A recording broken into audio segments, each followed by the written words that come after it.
မင်္ဂလာပါလို့ဥစွာပနာမနောက်ကွန်းဆက်တာပါတယ်ခင်ဗျာကျွန်တော်တို့ရဲ့ဘာမိတ် Recap Story Channel ကနေပြန်လည်ကြိုဆိုပါရစေ။ချာတရီဆိုတဲ့ကလေးဟာ6တန်းကျောင်းသားလေးတစ်ယောက်ဖြစ်ပြီ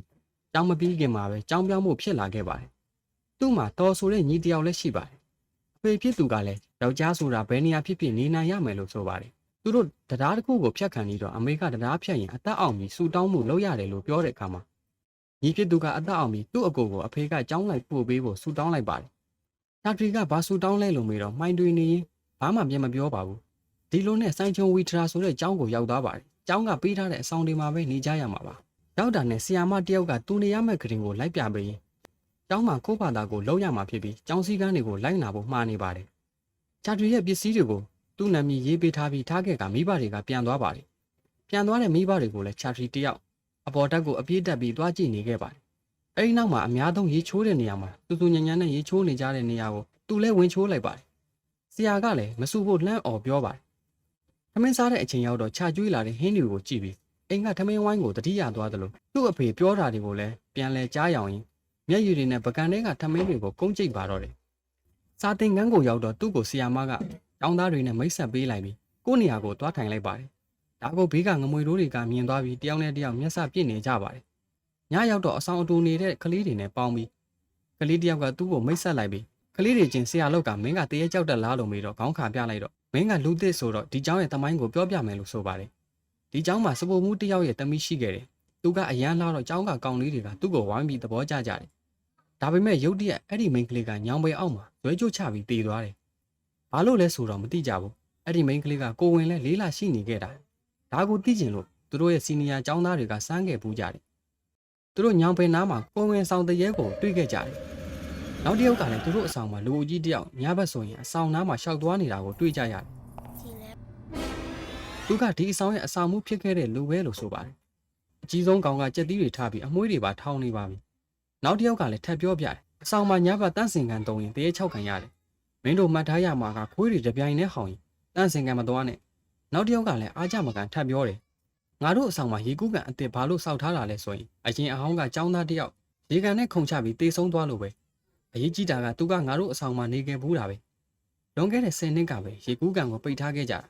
အဲ့တုန်းကဆီယာမပရာနီကယူမတက်ဖြစ်ခဲ့တာပေါ့ဒါကြောင့်ပဲသူပြောင်းလဲသွားတာကြည့်လေအခုထိတောင်ကြောင်တောင်ဖြစ်နေတော့မယ်လို့ဆီယာမကိုပြောနေပါသေးတယ်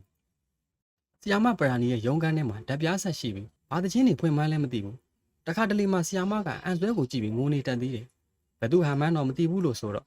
တယောက်ကထပြီးဒိုရေမွန်ဟာလို့ထအော်တော့နင်းအုပ်ထည့်လိုက်ပါတယ်ဆီယာမပရာနီကြောင့်ကလေးကတေးရတာဖြစ်နိုင်တယ်ကလေးသေးကလည်းတော်တော်ကြီးဆိုးပြီးသူ့ကရင်မှာအိတ်တဲ့လူတွေကိုကန်ထုတ်ပစ်တာကြောင့်ကရင်ကိုတင်ထားရတယ်။ဒါပေမဲ့ဟိုတနေ့ကတော့ကရင်တိုးလောင်ခန်းကကရင်တွေကိုထုတ်တာတွေးလိုက်တယ်လို့ဆိုတော့ချာထီတယောက်လည်းလန့်သွားပါတယ်။ဒီချိန်မှာပဲဆီယာမကရောက်လာပြီအခုထိမဲကြသေးဘူးလားလို့ဆိုတော့အကုန်ကိုနေရာကိုအမောင်ထဲမှာပြေးကြပါတော့တယ်။ဒီလိုနဲ့ချာထီအိတ်နေရင်တန့်စင်ကန်သွားဖို့အထမှာခွေးတွေပြိုင်လူခေါင်နေလို့ကြားလိုက်ရပြီကရင်ပေါက်ကနေသွားကြည့်တော့ခွေးတွေကအများကြီးဟောင်းနေတာကိုမြင်လိုက်ရကသူ့ဘေးမှာလည်းကလေးတယောက်ရှိနေပါတယ်။ချာထရီလည်းလန့်ပြီးသူ့ပခုံးပေါ်ကိုအရင်မဲကြီးရောက်လာလို့တေချာမကြီးပဲတကြိုးတည်းပြေးကဂရင်မော်တက်ပြီးဆောင်းချုံနေလိုက်ပါတယ်မနက်ကိုရောက်တော့သူ့အိယာပေါ်မှာတေးပေါက်ချမိလို့ကြံတဲ့ကလေးတွေကဝိုင်းလောင်ကြပါတယ်မျက်နှာတစ်တဲ့နေရာမှာလည်းသူ့အဝက်ကအောက်ကျနေကဘေးကတယောက်ကသူ့များအဝက်ဖယ်မလန်းရဘူးအကွက်300တယ်အဲ့လိုလုပ်ရင်အောက်ကိုပြစ်ချခံရလိမ့်မယ်အဝက်စင်ကအဆောင်ကျန်းတယ်လို့ဆိုပါတယ်ညကအဖွဲတွေကဖိန်းဆိုတဲ့တယောက်ကအနက်နေလိုက်ခံနေပြီသူ့နားကိုရောက်လာမှမင်းစီကပဲမနစ်ကတရေအကြောင်းနားထောင်ပြီးတေးပေါက်ချတာပဲလို့ဆိုကငတိတွေကခွက်တိုးခွက်လန်ရဲသွားကြတော့ချာထရီလည်းအတော်တင်းသွားပါတယ်။ချာထရီကသူ့အဖေဖုံးဆက်လို့လာခေါ်ရင်လည်းမသွားပဲနေပါတယ်။ပြမကပဲအဆောင်မှမရှိဘူးလို့ဖြေလိုက်ရပါတယ်။ချာထရီကိုလှောင်တဲ့ကောင်တွေကတေးပေါက်ဖို့ဖတ်ပေးသွားလို့တွားလွန်ပြစ်လိုက်တာကိုဆီယာမကလည်းတွေ့သွားပါတယ်။ညရောက်တော့ရှူးအရန်ပေါက်ချင်လာပြီးမနေနိုင်တော့လို့တွားပေါက်ရပါတယ်။ဒီချိန်မှာပဲအတန်တွေကြားလို့တကားဖွင့်ကြည့်လိုက်တော့ရေမပိတ်ပဲထားတာကိုမြင်ပြီးတွားပိတ်တော့မှသူ့ကိုတကားပိတ်သွားကြပါတယ်။သူ့ကိုလှောင်တဲ့ကောင်တွေပါပဲ။သူငိုနေတော့မှတကားချက်ကသူ့ဘာသာသူပွင့်လာပါတယ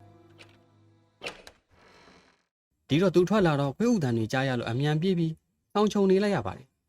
တကားကလည်းသူ့ဘာသာသူပြန်ပိတ်သွားပါတယ်မနက်မိုးလင်းတော့သူတယောက်တည်းကြံခဲ့ပြီးကြံတဲ့ကလေးတွေကကြောင်းသွားဖို့ပြင်နေကြပါပြီဂျာထရီလည်းအပြေးသွားရေချိုးဖို့လုံရင်းဆီယမပရာနီရဲ့အခန်းကတချင်းတန်ကြားလို့သွားချောင်းပါတယ်ဆီယမကတတိထားပြီးတော့လစ်ပါတော့တယ်သူရေချိုးနေတော့မှចောင်းသားတယောက်ကရောက်လာပြီဆီယမပရာနီကိုအယမ်းမဆက်ဆူးနဲ့ဂျာထရီကဆီယမအကြောင်းကိုမေးလိုက်တော့ အကြောင်းကအများကြီးရှိတယ်ဟိုတရေအကြောင်းနဲ့ဆိုင်တယ်လို့ဆိုပါတယ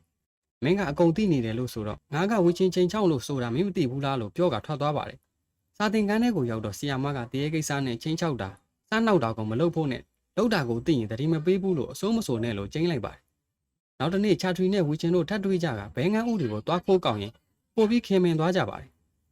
်သူတို့အတူចောင်းပေါ်ပြေးတိုင်ရင်ဆီယာမသူ့အဖေဖုံးလာတယ်လို့ပြောတာနဲ့တိုးပြီးဖုံးကင်လိုက်ပေမဲ့ဆီယာမမရှိတော့ဖုံးကိုချလိုက်ပါတယ်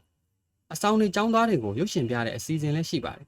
ဝီချင်းကချာထရီကိုရုပ်ရှင်ပြတာမို့ခုံနေရဥထားဖို့မှားလိုက်ပါတယ်ဇကားကလည်းတရုတ်သေးရဲကပါရီရရင်လည်းတအုံးအုံးနဲ့တရဲခန်းဆိုရင်လည်းတိတ်နေကြပြန်ရောဇကားထဲမှာတခုခုဆိုရင်ဇန်ဝင်ပြီးပြိုင်လို့လိုက်လို့မိကြပြန်ပါတယ်တရုတ်သေးကအနားလာလို့နှာခေါင်းပိတ်ထားတဲ့အခန်းကိုရောက်တော့အကုန်လုံးနှာခေါင်းပိတ်ထားလိုက်ကြပါတယ်တရဲကနှာခေါင်းပိတ်ထားလိုက်ရင်လူကိုမမြင်ရတော့ပါဘူးအပြင်မှာဝီချာကနှာခေါင်းပိတ်ထားရင်လှည့်ကြည့်တော့သူ့ဘေးမှာတယောက်မှမရှိပဲဖြစ်နေပါတယ်ခဏနေတော့မှချာထရီကနှာခေါင်းပြန်ဖွင့်လိုက်လို့ပေါ်လာတော့သူ့ကိုကြည့်ပြီးလန့်နေပါတယ်ဒီတော့ဝီချာကမင်းငါ့ကိုလည်းကြောက်နေတာလားလို့ပြောကဖတ်ဖို့လို့တော့ချာထရီတယောက်ထပြေးပါတော့တယ်အဲဒီနောက်မှာသူတို့တရေချောင်းပြောတဲ့ကလေးတွေစုံတော့ချာထရီကပြောပြလိုက်ပါတယ်အဲဒီနောက်သူတို့တရေချောင်းပြောတဲ့ကလေးတွေစုံတော့မှချာထရီကပြောပြလိုက်ပါတယ်သူကရေကန်ထဲကိုခုန်ချတဲ့တရေဖြစ်နိုင်တယ်သူနဲ့အတူလာနေဖို့အဖော်လိုနေတာနေမှလို့တယောက်ကထပြောတော့ပိုကြောက်သွားပါတယ်မင်းနေမကောင်းလို့သွားအိတ်တော့လို့ဆိုကချာထရီလည်းကြောက်နေပြီးဖျားတွေပါရှက်ခိုးနေပါတယ်တစ်ဖက်မှာလည်းဝီချာကတယောက်တည်းထိုင်နေတာဝမ်းနေနေပါတယ်ဆရာမကလည်းတချင်းဖွင့်ရင်အခန်းထဲမှာတယောက်တည်းဝမ်းနေနေခဲ့ပါတယ်ချာထရီတယောက်နောက်တစ်ခါနောက်ကျမှနိုးလာပြီးတယောက်တည်းရေသွားချို့တော့ရေကန်ထဲကနေသူ့လက်ကိုဆွဲတော့ရေကန်ထဲပြုတ်ကျသွားပြီးဝီချာကိုမြင်လိုက်ကအိမ်မက်ဖြစ်နေပြီးလန်နိုးလာခဲ့ပါတယ်နောက်တစ်နေ့မှာချာထရီကရေကူးကန်အဟောင်းကိုသွားဆက်စုနေခဲ့ပါတယ်စာသင်ခန်းထဲမှာလည်းဝီချာကိုသူကမြင်လို့လန့်နေပါတော့တယ်အဝတ်လန်းတဲ့နေရာမှာလည်းဝီချာကသူ့ပုံမှန်လုပ်နေကြအတိုင်းပါပဲအဲဒီနောက်မှာချာထရီရဲ့အဖေကသူ့ကိုဒီတစ်ပတ်အိမ်ပြန်လာမကြုံနိုင်ဘူးလို့ဆိုပါတယ်ချာထရီကလည်းစဉ်းစားလိုက်ပြီးဝီချာကိုသွားပြန်ပြီးသူ့ဂိမ်းဆက်လေးကိုပေးပြီးပေးဆော့လိုက်ပါတယ်မဆော့တတ်ဘူးဆိုပြီးတင်ပေးခိုင်းတော့ချာထရီကတင်ပေးနေတာကိုဘောလုံးကန်နေတဲ့ငတိတွေမြင်သွားပါတယ်ဒီလိုနဲ့ចောင်းပိတ်ရရောက်တော့အဖေကလာမကြိုလို့ချာထရီတယောက်ចောင်းမှာပဲကြံနေခဲ့ကဝီချာနဲ့အတူဆော့ရင်ခွေးတွေဦးတာဝီချာရဲ့လက်ချက်ပဲဆိုတာကိုသိသွားပါတယ